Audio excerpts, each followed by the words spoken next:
Just a sample of the Beethoven's Fifth Symphony in C minor. That was George Zell and the Cleveland Orchestra performing that. And the reason I played that is because this weekend the Winnipeg Symphony Orchestra is continuing their very successful Beyond the Score series with Beethoven's Fifth Beyond the Score. And I have in the studio with me Jennifer Parr, who is very delighted to be working with the Winnipeg Symphony Orchestra as stage director for this performance of Beyond the Score. She has been the production stage director for Beyond the Score, The Rite of Spring, The Miraculous Mandarin, both with the Toronto Symphony Orchestra. And she's also traveled to Chicago last year to observe the Chicago Symphony Orchestra creating the Beyond the Score, because they started 10 years ago with something called Beyond the Score. And I have Jennifer in the studio to talk about the production this week. And hi, Jennifer. Good morning. Welcome to Classic 107. Thank you very much. And I appreciate you coming in this morning. How are you? I'm very well. Delighted to be back in Winnipeg. Back? You said you've been here a few times, right? This is my fourth time coming to work with the symphony as director of the Beyond the Score series. We've done for the Dvorak New World Symphony, Vivaldi Four Seasons with Gwen Herbeg, and last year Mussorgsky's Pictures from an Exhibition. So Beethoven 5 this year. The big one. And 3 performances, which is an expansion of the program, which is very exciting. So how did you become involved in Beyond the Score? I had been doing some work with the Toronto Symphony as a stage manager, so calling lighting cues and wrangling talent. And I was asked to come at the last minute to shadow the traveling director from Chicago for Beyond the Score Mozart Concerto. And the following year, she couldn't come, and so I took over as basically traveling resident director and production stage manager for Beyond the Score shows in Canada. So your background is in theatre? It is, as a director and stage manager. From Toronto? From Toronto. Mm-hmm. So tell us a bit about what goes into making, because you had the opportunity to actually go to Chicago and watch them create one of these Beyond the Score performances. What goes into it? Yes, well, it was the chance to go to Chicago came from being suddenly catapulted into being the director. So they wanted me to see the inner workings, and they were putting together a brand new production of Beyond the Score, Prokofiev 5. And so it was a great chance to see all the ingredients, which are obviously primarily glorious music. So at the base or bottom line Beyond the Score, we have the full orchestra on stage and a conductor.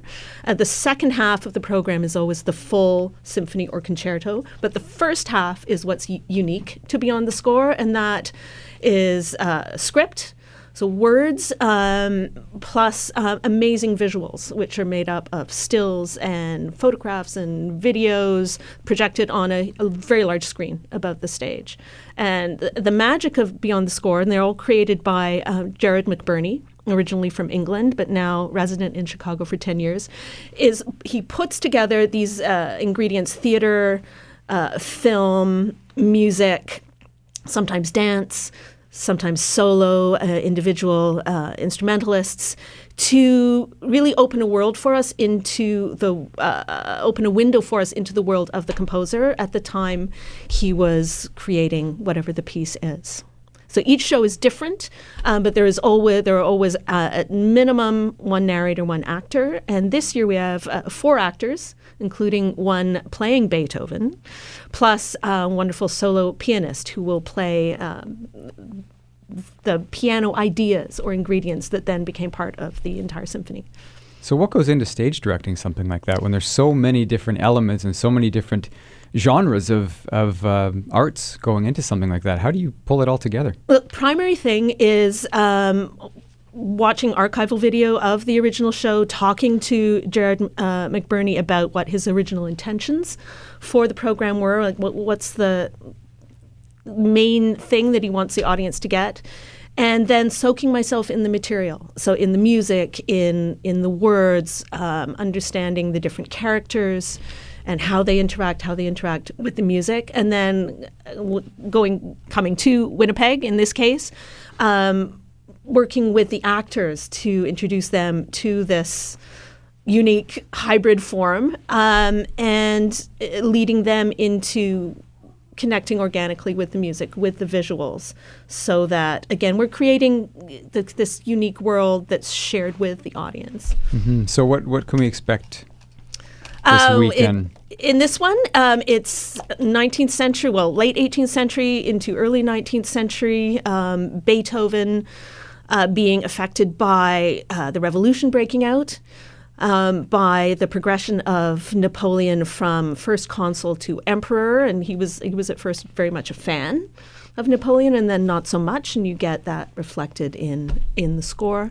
Meeting different people from Beethoven's life.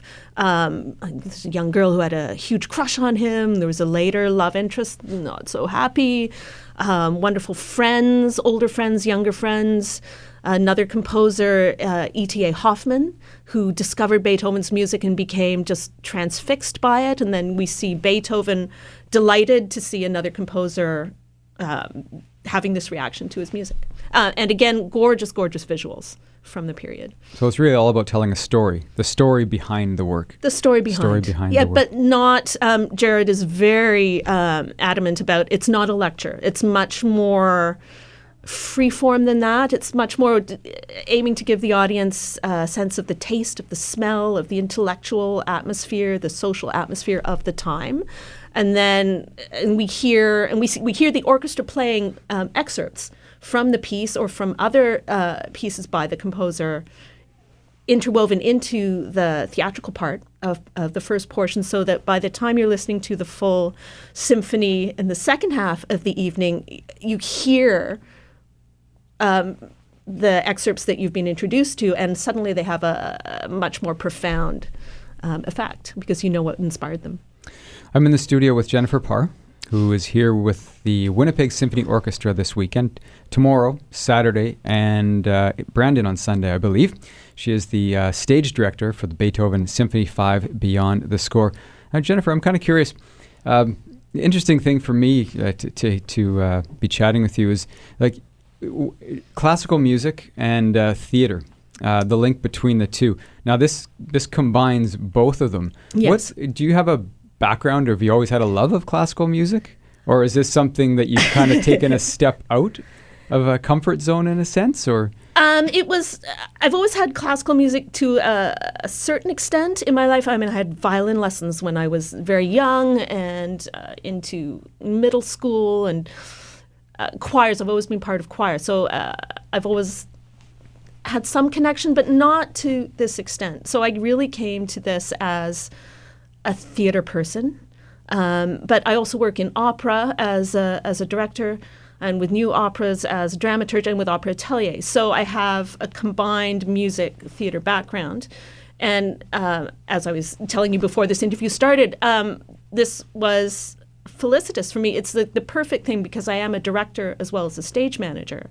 I can come in and say, okay, this is what this show is about to the actors. This is what we're aiming to share with the audience. And at the same time, I'm the one who's calling the 150 lighting and visual cues, which is such a rich part of the show. Mm-hmm. And then, of course, yes, the classical music. And I have found through my experience working on these shows that I've learned so much. So it's enriched my appreciation of all the classical music I hear. Yeah, it's an interesting way to come about it, to approach it from a theatrical perspective, fall in love with the music almost again. I mean, everybody knows Beethoven Symphony 5, the famous sort of classical music signature, the very, very opening there. But I'll come with fresh eyes almost, in a sense, having somebody that hasn't necessarily, spent years and years learning about classical music, but then coming to it from the theater. I think it brings a lot of energy to it, I would think, a new energy. Well, and it makes it easier to understand. I mean, if you have, as an audience member, very little exposure to classical music, this is a brilliant way to dip your toe in the water. Mm-hmm. I mean, I've spoken to many people and members of my family who are not classical music lovers originally, who've come to my shows and just been transfixed by the things they never knew existed in classical music, and how there are stories behind what the composer is doing. So that's very exciting, and I think that happens every city I've been to with these, that audiences get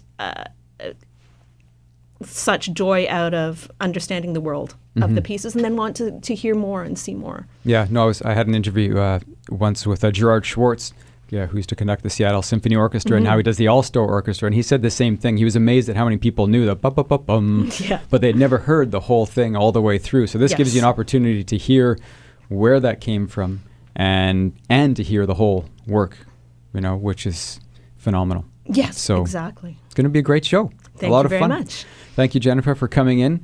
Thank you. Been chatting with Jennifer Parr, who is in town with the Winnipeg Symphony Orchestra this weekend for Beethoven's 5th Beyond the Score. So popular, they had to add a second show, and they're in Brandon. So if you're listening from Brandon, get your tickets. On the 25th, I believe, will be Sunday afternoon. Great.